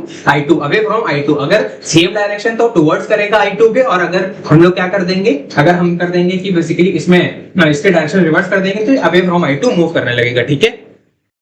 नेक्स्ट हमारे पास क्वेश्चन 27 क्या बोला है, a galvanometer of resistance 100 ohm gives a full scale deflection for a potential difference of 200 millivolts. What must be the resistance connected to convert the galvanometer into an ammeter of the range 0 to 200 milliampere? अच्छा, determine resistance of the ammeter. तो हम लोग को ammeter बनाना है galvanometer, तो galvanometer बना लेते हैं। इसके पैरेलल में हम लोग क्या बना लेते हैं, इसके पैरेलल में हम लोग शंट रेजिस्टेंस लगा देते हैं, तो इस तरीके से, ठीक है। अब हमारा यहाँ से ऐसे करंट आ रहा है, ठीक है। अब हमसे बोला गया ये हमारा शंट रेजिस्टेंस है, ये हमारा पूरा क्या हो जाएगा, ये हमारा पूरा है एमीटर, ठीक है। ये पूरा डब्बा हम लोग का क्या हो जाएगा, एमीटर का, ठीक है। अब हमसे बोला गया है क्या कि गैल्वेनोमीटर का रेजिस्टेंस कितना है, इसका रेजिस्टेंस है 100 ओम, ठीक है। और क्या बोला गया है, full scale deflection for a potential difference of 200 मिलीवोल्ट्स। इसमें पोटेंशियल डिफरेंस कितना है, यहाँ पे पोटेंशियल डिफरेंस इन दोनों पॉइंट्स के बीच में कितना है, इस पॉइंट के बीच में पोटेंशियल डिफरेंस है 200 मिलीवोल्ट्स का पोटेंशियल डिफरेंस है। अच्छा, तो हम लोगों का इतना पोटेंशियल डिफरेंस है इसके बीच में, तो what must be the resistance connected to convert the galvanometer into an ammeter of the range 0 to 200 milliampere. Ammeter हम लोग को बनाना है कितने का, एमीटर का रेंज होना चाहिए, यानी कि करंट हम लोग का कितना एंटर कर सकता है, करंट हम लोग का मैक्सिमम 200 मिली एम्पियर क्या कर सकता है, एंटर कर सकता है, 200 मिली एम्पियर करंट एंटर कर सकता है। तो IG हमारा इतना हो जाएगा, ठीक है। अब हम लोगों का ये थोड़ा सा अच्छा सवाल हो गया है क्योंकि हम लोगों को इसकी वैल्यू देती है, ठीक है। तो हम क्या करते हैं, हमसे पूछा है कि what must be the resistance connected to convert the galvanometer into an ammeter of the range this. तो हम लोग को इसकी वैल्यू पूछी है। अच्छा, तो हम लोग क्या करते हैं, तो ये ऐसा वैसे कैसे आएगा, आ जाएगा। देखो सबसे पहले हम लोग का ध्यान से देखो, 200 मिलीवोल्ट्स इसके अक्रॉस पोटेंशियल डिफरेंस गिवन है, तो हम लोग का IG आ जाएगा। IG क्या हो जाएगा, IG हो जाएगा potential difference divide by potential V by R। तो V कितना है, 200 मिलीवोल्ट्स डिवाइड बाय 100, तो ये हमारा कितना आ जाएगा, 2 मिली एम्पियर। 2 मिली एम्पियर किसका आ गया, IG हमारा कितना आ गया, 2 मिली एम्पियर। अब हमारा आ जाएगा IG किसके बराबर होता है, IG हमारा होता है S upon S plus R into I, S plus R into I। IG हमारा कितना है, 2 मिली एम्पियर, यानी कि 2 इंटू 10 की पावर -3 बराबर S हमारा कितना है, S हम लोग को फाइंड करना है, अपॉन S प्लस R हमारा कितना है, 100 है, इंटू I हम लोगों का कितना है, 200 मिली एम्पियर, 200 इंटू 10 की पावर -3, ठीक है। तो 10 की पावर -3 से ये कट जाएगा, ठीक है, और ये से ये कट जाएगा, 100 आ जाएगा। तो हमारे पास फाइनली क्या बन जाएगा, फाइनली बन जाएगा S प्लस 100 बराबर S प्लस 100 बराबर 100S, ठीक है, कुछ इस तरीके से। तो अब हमारा 100 इधर है, 100S माइनस S हो जाएगा 99S, S हमारा आ जाएगा 100/99, ठीक है। तो 100/99 हम लोगों की इसकी वैल्यू क्या हो जाएगी, इसकी वैल्यू अगर हम कैलकुलेट करें तो 100 डिवाइड बाय 99 ये हो जाएगा हमारा कितना, 1.0101 ना, 1.0101 क्या हो जाएगा हमारा एम्पियर ओम्स का रेजिस्टेंस हमारा S हो जाएगा, ठीक है। तो हम लोगों का 1.0101 हो जाएगा क्या, हम लोग का शंट रेजिस्टेंस की वैल्यू है ना। थोड़ा अच्छा क्वेश्चन था, इसमें हम लोगों को पोटेंशियल डिफरेंस दिया था, ये नहीं दिया था हम लोगों ने पहले, और इसका रेजिस्टेंस गिवन था। तो इससे हम लोग ये और इसका यूज करके IG निकालेंगे। IG निकालने के बाद हम लोग अपना फॉर्मूला लगाएंगे, IG बराबर सामने वाला resistance upon total resistance S plus R into I, जितना टोटल करंट आ रहा है, तो टोटल करंट जितना आ रहा है बराबर ये है ना, S प्लस 100 बराबर 100S, 100 बराबर 99S। तो इसको करके हम लोग S निकाल लेंगे। जिस तरीके से आप पूछा है determine resistance of ammeter, ammeter हमारा पूरा ये है, तो इसका रेजिस्टेंस क्या हो जाएगा, इसका और इसका पैरेलल में है ना, तो एमीटर का रेजिस्टेंस हो जाएगा R इक्विवेलेंट बराबर, R इक्विवेलेंट आ जाएगा ये इंटू ये, मतलब मल्टीप्लाई अपॉन सम होता है ना, तो S into R upon S plus R है ना, ये हो जाएगा हमारा इक्विवेलेंट रेजिस्टेंस ऑफ एमीटर। तो ये हमारा कितना आ जाएगा, ये आ जाएगा हमारा दिस इंटू दिस, यानी कि 1.0101 इंटू कितना 100 डिवाइड बाय 1.0101 प्लस 100 है ना। तो ये हमारा कितना आ जाएगा, ये हमारा 100 इंटू दिस, तो ये कितना आ जाएगा 100 इंटू दिस, तो ये आ जाएगा हमारा ऐसे ऐसे, यानी कि 101.01। अच्छा, और ये हमारा कितना आ जाएगा, इसमें अगर हम 100 ऐड कर दें तो ये हमारा आ जाएगा 101.0101। अच्छा, तो इसमें भी हमारा 0 1 कंटिन्यू ही होता चला जा रहा था ना, इसमें भी यही हो रहा है। तो ये हमारा कितना आ जाएगा, ये हमारा आ जाएगा 1 ओम। तो हम लोग का फाइनल आंसर आ रहा है, एम मीटर का रेजिस्टेंस कितना आ रहा है, एम मीटर का रेजिस्टेंस आ रहा है हमारा 1 ओम। ठीक है, तो एम मीटर का फाइनल रेजिस्टेंस इज हमारा 1 ओम, है ना। तो होपफुली ये पार्ट समझ में आया होगा किस तरीके से आर इक्विवेलेंट, भाई वरना आर इक्विवेलेंट ऐसे भी निकाल लो 1/s प्लस 1/r, वो फाइनली यही आता है ना, अगर इन केस किसी कंफ्यूजन हो। वरना मुझे ऐसे याद है मल्टीप्लाई अपॉन सम, वरना किसी को निकालना है एम मीटर का रेजिस्टेंस, एम मीटर का रेजिस्टेंस कितना हो जाएगा 1/Req बराबर 1/s प्लस 1/r करके हम लोग इसको निकालेंगे, 1 ओम आ जाएगा फाइनल आंसर। ठीक है, तो कुछ इस तरीके से हम लोगों का इसका आंसर आ जाएगा। ठीक है, ठीक है ना, ठीक है।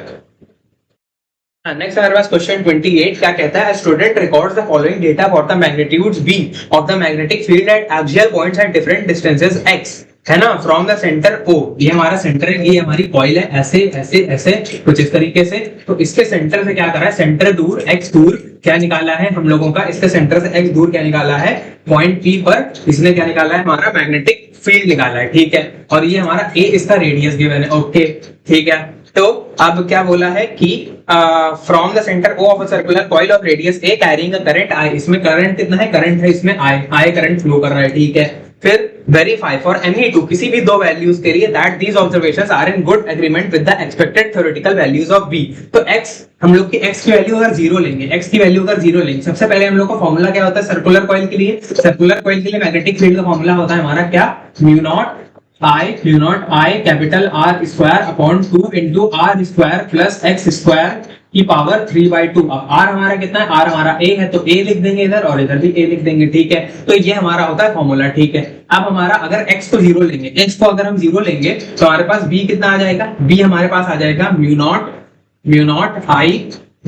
I है ना, A square divide by 2 A square की पावर 3/2। तो ये हमारा कितना आ जाएगा, mu naught I A square divide by 2A cube. तो फाइनली ये आ गया mu naught I by 2A।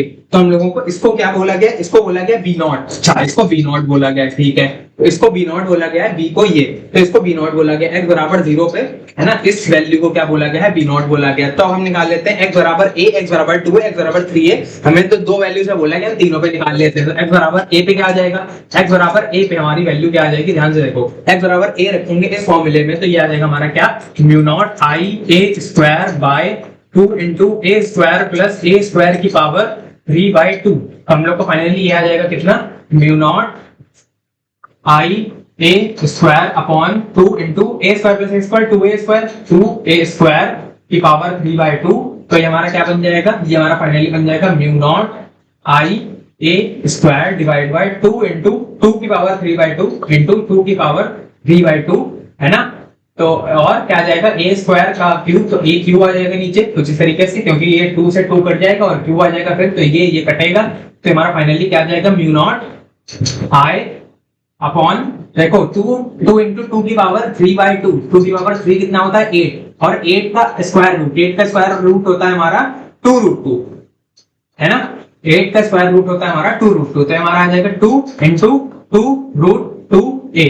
अब हमारे पास देखो ध्यान से, हमारा म्यू नॉट I बाय 2 है, कितना, mu naught I by 2a, mu naught I by 2a हमारा b नॉट है, तो b नॉट बाय 2√2 हम लोग का आंसर आ रहा है, हाँ भाई सही आ रहा है। इसका मतलब x बराबर a पे b नॉट बाय 2√2, जो कि हम लोगों का यहाँ पे भी गिवन है, b नॉट बाय 2√2 सही आ रहा है। अब हम लोग निकाल लेते हैं किस पे, x बराबर 2a पे निकाल लेते हैं। x बराबर 2a पे अगर हम निकालें, x बराबर 2a पे अगर हम निकालें, तो ये हमारा कितना आ जाएगा, mu naught I a square upon 2a square plus x square यानी कि 2a स्क्वायर यानी कि 4a स्क्वायर की पावर 3/2। इसको अगर हम कैलकुलेट करें तो ये हमारा कितना आ जाएगा, mu naught I a square upon 2 4a square plus a square 5a square, तो 5 का क्या आ जाएगा इंटू 5 की पावर 3/2 इंटू a क्यूब। तो ये जाएगा इससे, तो ये हमारा फाइनली क्या आ जाएगा, म्यू नॉट I बाय 5 का क्यूब कितना होता है 125, उसका स्क्वायर रूट कितना होता है, 5 का स्क्वायर रूट होता है हमारा 5 का स्क्वायर रूट होता है 5√5, है ना। तो 2 इंटू 5√5a कुछ इस तरीके से। अब म्यू नॉट I बाय 2 में हमारा b नॉट है, तो b नॉट बाय क्या आ जाएगा 5√5, तो ये भी हमारा सही आ रहा है। ठीक है, और x बराबर 3a की अगर हम चेक करें, x बराबर 3a पे mu naught I a square by 2 into a square plus क्या 4 स्क्वायर नहीं, क्या हमारे पास 3 लिया, तो 9a² की पावर 3/2 बराबर म्यू नॉट ia² 2 इंटू 9 + 1 10 की पावर 3/2 है ना, a³ 2 से ये जाएगा तो हमारा क्या बन जाएगा, म्यू नॉट i/10 का क्यूब होता है 1000, 1000 का स्क्वायर रूट 10√10, तो 2 इंटू 10√10 a, तो हमारा म्यू नॉट i/2 क्या आ जाएगा, b नॉट बाय 10√10 हमारा क्या आ जाएगा फाइनल आंसर। तो ये हम लोगों का बेसिकली x बराबर a के लिए भी सही आ रहा है, x बराबर 2a के लिए भी सही आ रहा है, x बराबर 3a के लिए भी हम लोगों की तीनों वैल्यूज क्या आ रही हैं, सही आ रही हैं, जबकि जहां पर हमारा mu naught by 2a mu naught i/2a क्या है, b नॉट के बराबर है। ठीक है, तो कुछ इस तरीके से हम लोग क्या कर सकते हैं, इसको सॉल्व कर सकते हैं। ठीक है, हाँ, नेक्स्ट हमारे पास इसी का दूसरा पार्ट क्या कहता है, an electron moving along positive x axis, एक इलेक्ट्रॉन है जो कि हमारा पॉजिटिव एक्स एक्सिस में मूव कर रहा है, अच्छा कुछ इस तरीके से है ना, इलेक्ट्रॉन पॉजिटिव एक्स एक्सिस में मूव कर रहा है, enters a region having uniform magnetic field B बराबर 1.3 इंटू 10 की power -3 t along positive y axis. मान लेते पॉजिटिव वाई एक्सिस हमारा कुछ इस तरीके से है, ये पॉजिटिव वाई एक्सिस ये परपेंडिकुलर है, मतलब ये ऐसे बाहर की तरफ है। ठीक है, अभी तो उससे समझना थोड़ा आसान हो जाएगा। ठीक है, कुछ इस तरीके से है। ठीक है, तो हमारा ये वाई एक्सिस है ना, परपेंडिकुलर है ये दोनों, तो हम लोगों का यहाँ पर क्या है, यहाँ पर मैग्नेटिक फील्ड है कितनी, जितनी भी हो अभी देख लेते हैं। ठीक है, अलोंग पॉजिटिव वाई एक्सिस। अब पूछा है explain why the electron describes circular path, electron circular path में क्यों चलता है, हमसे पूछा गया, तो ध्यान से देखो सर्कुलर पाथ में क्यों चलता है, मैग्नेटिक फील्ड है परपेंडिकुलर, कैसे बाहर की तरफ, ऐसे ऐसे मैग्नेटिक फील्ड है बाहर की तरफ ऐसे, और हम लोग का जो ये है, ये क्या है, हम लोग का इलेक्ट्रॉन ऐसे जा रहा है तो फोर्स नीचे लगना चाहिए, बट क्योंकि इलेक्ट्रॉन हमारा नेगेटिव है तो फोर्स लगेगा ऊपर, है ना, नेगेटिव है तो फोर्स लगेगा ऊपर, फोर्स लगा ऊपर तो हमारे इलेक्ट्रॉन पे अभी है फोर्स ऊपर की तरफ। ठीक है, तो अब इलेक्ट्रॉन हमारा कैसे जा रहा था, इलेक्ट्रॉन हमारा आगे की तरफ जा रहा था, अब उस पर ऊपर भी फोर्स लगने लगा, तो इलेक्ट्रॉन ऐसे जाके हमारा ऊपर की तरफ मुड़ जाएगा, ऊपर की तरफ मुड़ने से लगेगा, ऊपर की तरफ जैसे ही मुड़ने लगेगा तो हमारे इलेक्ट्रॉन की डायरेक्शन अब हो गई ऊपर, इलेक्ट्रॉन की डायरेक्शन अब हो गई ऊपर, और हमारी मैग्नेटिक फील्ड तो अभी भी आगे, फोर्स कैसे आ जाएगा इधर, लेकिन ये तो हमारा इलेक्ट्रॉन है तो फोर्स इधर लगेगा, जस्ट उल्टा, ये तो पॉजिटिव के लिए इधर लगता है ना, हमारे पॉजिटिव चार्ज के लिए इस तरफ लगेगा, लेकिन हमारा इलेक्ट्रॉन ऐसा है तो अब आगे की तरफ लगेगा, इसका मतलब हमारा इलेक्ट्रॉन ऐसे जा रहा था, अब उसमें फोर्स पहले आया ऊपर, फिर आया आगे, फिर आया आगे, अब कैसा हो जाएगा, अब हमारा इलेक्ट्रॉन जा रहा है आगे, फिर उसके बाद ऐसे धीरे धीरे क्या होने लगेगा, ऐसे सर्कुलर पाथ, मतलब ऐसे गया फिर ऐसे गया फिर ऐसे गया, ऐसे ऐसे घूमने लगेगा सर्कुलर पाथ में, ऐसे ऐसे हमारा इलेक्ट्रॉन चलने लगेगा। इस वजह से हमारा क्या इसमें जो पूछा गया है, explain why the electron describes a circular path, तो electron describes a circular path because electron describes a circular path because the magnetic field is always perpendicular to the motion of हमारा इलेक्ट्रॉन, जो हमारी magnetic field है वो हमारे motion of electron के हमेशा perpendicular है, इस वजह से जो फोर्स लग रहा है वो फोर्स लगता रहेगा और सर्कुलर पाथ में उसको घुमाता रहेगा। ठीक है, तो हमारा इलेक्ट्रॉन इसी वजह से सर्कुलर पाथ में घूमता रहता है। ठीक है, बस रीजन लिख दो, काम खत्म है। ठीक है, फिर उसके बाद हमसे पूछा गया calculate the radius of the circular path described bye the electron, radius हमारी कितनी आ जाएगी, mv/qv है ना, mv/qv कितना हो जाएगा, m हमारा इलेक्ट्रॉन का होता है 9.1 into 10 की पावर -31, वेलोसिटी कितने की है, 8 into 10 की पावर 7 है ना, डिवाइड बाय qv, q होता है हमारा 1.6 into 10 की पावर -19, और b हमारा कितना गिवन है 1.3 into 10 की पावर -3। ठीक है, तो जिस तरीके से तो ये हमारा कितना आ जाएगा, ये हम लोग वैसे सॉल्व कर चुके हैं, शायद सेमी हम लोग क्वेश्चन सॉल्व कर चुके हैं कि नहीं, उसमें 3 था। ओके ठीक है, हाँ नया क्वेश्चन है, तो हमारा रेडियस कितना आ जाएगा 9.1 into 8 by 1.6 into 1.3 into 10 की पावर -31 है ना, 10 की पावर -31, और इधर -19 -3 -22 ऊपर जाएगा -22, तो इधर बन जाएगा 9 बन जाएगा, और -97 10 की पावर -2, तो ये हम लोग का इतना आ जाएगा। आप कैलकुलेट करते हैं तो हमारे पास कितना आ जाएगा 9.1 है ना into 8 divide by 1.6 divide by 1.3, तो ये हमारे पास आ रहा है 35 के बराबर, 35 आ रहा है हम लोगों का आंसर ये, तो ये हमारा आ रहा है 35 इंटू 10 की पावर -2 मीटर, तो हम लोग का कितना आ जाएगा 0.35 मीटर, या फिर हम कह सकते हैं 35 centimetre. 35 centimetre is our final answer. ठीक है, 35 सेंटीमीटर हम लोग का क्या आ जाएगा फाइनल आंसर, हम लोग का रेडियस आ जाएगा किसका, हमारे इलेक्ट्रॉन का 35 सेंटीमीटर, जो उसका सर्कुलर पाथ का 35 सेंटीमीटर। ठीक है, हाँ, नेक्स्ट हमसे क्वेश्चन पूछा गया है, 3 straight parallel wires, 3 straight parallel wires coplanar यानी कि सेम प्लेन में जा रहे हैं, अच्छा, and perpendicular to the plane of the page, तो पेज है ये हमारा, तो इसके परपेंडिकुलर है, मतलब इनसाइड, ये आउटसाइड है, सॉरी आउटसाइड की तरफ ऐसे जा रहा है, ये भी इसका नहीं पता है, ये आउटसाइड है और ये भी आउटसाइड है ना। अब क्या बोला है, मतलब currents I1 and I3 are directed out of the page, तो I1 और I3 कैसे है, directed out of the page, बाहर की तरफ ऐसे, ये हमारा I1 है, ये हमारा I3 है और ये हमारा I2 करंट है, ठीक है, ये आउट ऑफ द पेज है, ठीक है। तो if wire 3 experiences no force due to the currents I1 and I2, तो I3 पे कोई भी फोर्स नहीं लग रहा I1 और I2 की वजह से, तो बताओ then the current in the wire 2 is कहां, 2 की वायर कितना, मतलब 2 पे कितना करंट है, मतलब मैग्नीट्यूड भी बताना है 1 के I1 के रिस्पेक्ट में, और अंदर जा रहा है बाहर जा रहा है ये भी बताना है। तो हम लोग क्या करते हैं, इसको सॉल्व करते हैं। तो ध्यान से देखो,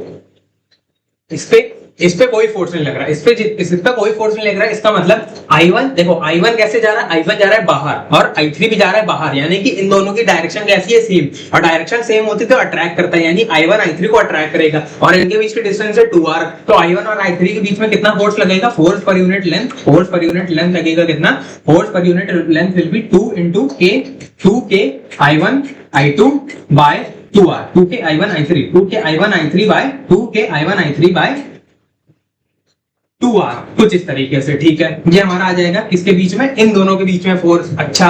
अब लेकिन I3 पे तो कोई फोर्स नहीं लग रहा है, यानी कि इस पे नेट फोर्स 0 है, इस पे नेट फोर्स 0 है, इसका मतलब I2 भी फोर्स लगाएगा, लेकिन I1 कैसा कर, इस पे नेट फोर्स 0 है, इसका मतलब I1 क्या कर रहा है, अट्रैक्ट, तो I2 पक्की बात है रिपेल कर रहा होगा, I2 रिपेल कर रहा होगा, इसका मतलब I2 रिपेल कब करेगा, जब I3 अगर बाहर जा रहा है, तो I2 की डायरेक्शन अपोजिट होनी चाहिए, यानी I2 वाला करंट आना होना चाहिए इनसाइड द प्लेन होना चाहिए हमारा I2 वाला करंट, अच्छा, इनसाइड द प्लेन होना चाहिए, तो हम इसको I2 का मैग्नीट्यूड कितना आ जाएगा, इसके रिस्पेक्ट में I2 I3 के बीच में, तो फोर्स पर यूनिट लेंथ हमारा इन दोनों के बीच में कितना आ जाएगा, ये आ जाएगा 2k I2 I3, 2k I2 I3 भाई कितना डिस्टेंस है इनके बीच में r, अच्छा। अब क्योंकि नेट फोर्स 0 है, तो ये दोनों बराबर है, तो हमारा ये कितना आ जाएगा, 2k I1 I3 by 2r बराबर 2k I1 I2 I3 by r, ठीक है। हमारा r से r जाएगा, 2k से 2k जाएगा, I3 से I3 जाएगा, तो हमारे पास क्या बचा, I1 by 2 बराबर I2, I1 by 2 बराबर I2, या फिर हम कह सकते हैं I1 बराबर I2 2I2, I1 बराबर 2I2, ठीक है ना, कुछ इस तरीके से, है ना। तो हम लोगों के पास फाइनल आंसर क्या आ रहा है, फाइनल आंसर आ रहा है कि हमारा डायरेक्टेड, सबसे पहले हमारा इसमें सबसे वायर 2 की डायरेक्शन बता दें, डायरेक्शन है डायरेक्टेड इनटू द पेज, तो ऑप्शन ए और ऑप्शन बी में से कोई एक हो सकता है कि डायरेक्टेड इनटू द पेज, क्योंकि ऑप्शन सी ऑप्शन डी में तो आउट ऑफ द पेज है, अच्छा। और उसके बाद हमारा I2 किसके बराबर आ रहा है, I2 बराबर आ रहा है I1 by 2 के, I1 by 2 यानी कि 0.5 I1, तो 0.5 I1 ऑप्शन बी में गिवन है, तो ऑप्शन बी बराबर क्या है हमारा, I2 बराबर 0.5 I1 and directed into the page, तो हमारा ऑप्शन बी I2 बराबर 0.5 I1 and directed into the page हमारा क्या हो जाएगा, करेक्ट ऑप्शन, क्योंकि I3 पे नेट फोर्स 0 है, क्योंकि ये रिपेल कर रहा है, ये अट्रैक्ट कर रहा है, तो हमारा क्या आ जाएगा फाइनल आंसर, I2 बराबर I1 by 2 यानी कि 0.5 I1 और डायरेक्टेड इनटू द पेज, ठीक है। हाँ, नेक्स्ट हमारे पास क्वेश्चन नंबर 31 क्या कहता है, the variation of magnetic susceptibility with absolute temperature for a diamagnetic substance, अरे फिर वही सेम क्वेश्चन, टेम्परेचर और डायमैग्नेटिक सब्सटेंस, भाई डायमैग्नेटिक सब्सटेंस जो होते हैं उसका टेम्परेचर से कोई रिलेशन नहीं होता, मतलब अगर हमारा टेम्परेचर जो है वो बढ़ता भी रहेगा, अगर हमारा टेम्परेचर बढ़ता भी रहेगा तो भी हमारे मैग्नेटिक ससेसिबिलिटी बढ़ेगी नहीं, वो कांस्टेंट रहेगी, इसका मतलब हमारा ग्राफ ए, ऑप्शन ए हो जाएगा करेक्ट, है ना। टेम्परेचर के बढ़ने से हमारे ससेसिबिलिटी पे कोई फर्क नहीं पड़ेगा डायमैग्नेटिक सब्सटेंस के, है ना, तो ये हमारा ग्राफ कुछ इस तरीके से हो जाएगा, ऑप्शन ए करेक्ट हो जाएगा, ठीक है। हाँ, नेक्स्ट हमारे पास क्वेश्चन 31 क्या कहता है, to moving coil galvanometer G1 G2, एक G1 है एक G2 है, अच्छा। अब क्या है उसके बाद आर आइडेंटिकल, ये दोनों आइडेंटिकल हैं, अच्छा, except that they have 50 turns, इसके कितने टर्न्स है, 50 टर्न्स है, ओके, 50 टर्न्स है, 50 टर्न्स, ओके, और इसके कितने टर्न्स है, इसके 20 टर्न्स है, ओके। फिर क्या बोला है, फिर हमसे बोला है कि and resistance of 10 ohm and 1 ओम, इसका रेजिस्टेंस कितना है 10 ओम, इसका रेजिस्टेंस कितना है 1 ओम, ओके। अब क्या बोला है, respectively perform necessary calculations to check which one has greater voltage sensitivity, तो वोल्टेज सेंसिटिविटी किसका ज्यादा, वोल्टेज सेंसिटिविटी मान लो की बात है, मैं शो कर देता हूं थीटा से, ठीक है। वोल्टेज सेंसिटिविटी का फॉर्मूला होता है बैंस यार, मुझे ऐसे याद है, बैन क्रिस्टियानो रोनाल्डो, है ना भाई, मुझ पे ऐसे केस फेस मत कर देना, ठीक है, मैं बस केवल ऐसे याद करने का तरीका बता रहा हूं। वोल्टेज सेंसिटिविटी होता है बैंस यार, यानी कि वैन क्रिस्टियानो रोनाल्डो, ऐसे मुझको याद रहता है, ठीक है। थीटा का फॉर्मूला ये है। अब हमें एन और आर हम लोग को अलग अलग है, बाकी सब सेम है, बी भी सेम है, ए भी सेम है, सी भी सेम है। इसका मतलब हम लिख लेते हैं इसके लिए थीटा 1 लिख लेते हैं हम लोग। थीटा 1 हमारे कितना आ जाएगा, B into A into N, कितना है हमारा 50, ठीक है, और सी इंटू 10, तो हमारा कितना आ जाएगा 5 बी ए बाय सी, ठीक है। और इसके लिए कितना आ जाएगा, थीटा 2 निकाल लो। थीटा 2 आ जाएगा हमारा B into A into 20 divide by C into 1, यानी कि आ जाएगा हमारा 20 बी ए बाय सी। तो हम लोगों का थीटा 2 आ रहा है, थीटा 1, तो हम लोगों की नेसेसरी कैलकुलेशन हमने करके दिखा दी। अब हम बताएंगे किसका जो वो है क्या, किसका ग्रेटर वोल्टेज सेंसिटिविटी है। तो वोल्टेज सेंसिटिविटी ऑफ G2 हम लोग का वोल्टेज सेंसिटिविटी ऑफ G1 से ज्यादा है, तो हमारे गैल्वेनोमीटर 2 यानी कि सेकंड गैल्वेनोमीटर का क्या होगा, वोल्टेज सेंसिटिविटी जो है वो हमारे फर्स्ट गैल्वेनोमीटर के वोल्टेज सेंसिटिविटी से ज्यादा है, क्योंकि 20 VAC ऑब्वियस बात है 5 VAC से ज्यादा है, ठीक है। हाँ, अब हमारे पास नेक्स्ट क्वेश्चन है 32, क्या कहता है, using ampere circuit law obtain an expression for magnetic field B at a point eight a perpendicular distance R from a long current carrying conductor. अच्छा, तो हम लोगों से ये पूछा है कि एम्पियर सर्किट लॉ से डिराइव करना है, डेरिवेशन है अगेन हम लोग कर चुके हैं, ठीक है, हमारे डेरिवेशन वाले वीडियो में, तो मैं इसको स्किप कर रहा हूँ, बढ़ते हैं आगे। हाँ, नेक्स्ट आ रहा है क्वेश्चन 33, फिर से वही क्वेश्चन है जो अभी हम लोगों ने जस्ट पहले किया था, b naught by 2 root 2, b naught by 5 root 5, b naught by 10 root 10, और फिर उसके बाद calculate the radius of circular path वगैरह है ना। तो सेम क्वेश्चन है, दूसरे पेपर में भी सेम क्वेश्चन पूछ लिया गया है हमारा, क्योंकि स्पेसिफिक पेपर में क्वेश्चन रिपीट हो जाते हैं, तो स्पेसिफिक पेपर में क्वेश्चन रिपीट हुए हैं, है ना। तो वही सेम क्वेश्चन है, इस वजह से इसको भी मैं स्किप कर रहा हूँ, ऑलरेडी मैं डिस्कस कर चुका हूँ, ठीक है। तो इसी के साथ फिलहाल हमारा ये सेशन का क्वेश्चन प्रैक्टिस का सेशन हमारा खत्म होता है, ठीक है। अब बाकी की प्रैक्टिस वगैरह जो इस चैप्टर की है वो हम करेंगे किसी और लेक्चर में, है ना, किसी और सेशन में। तब तक के लिए फिर bye bye, thank you so much for watching. तो फिर चला जाए, फिर बाय बाय।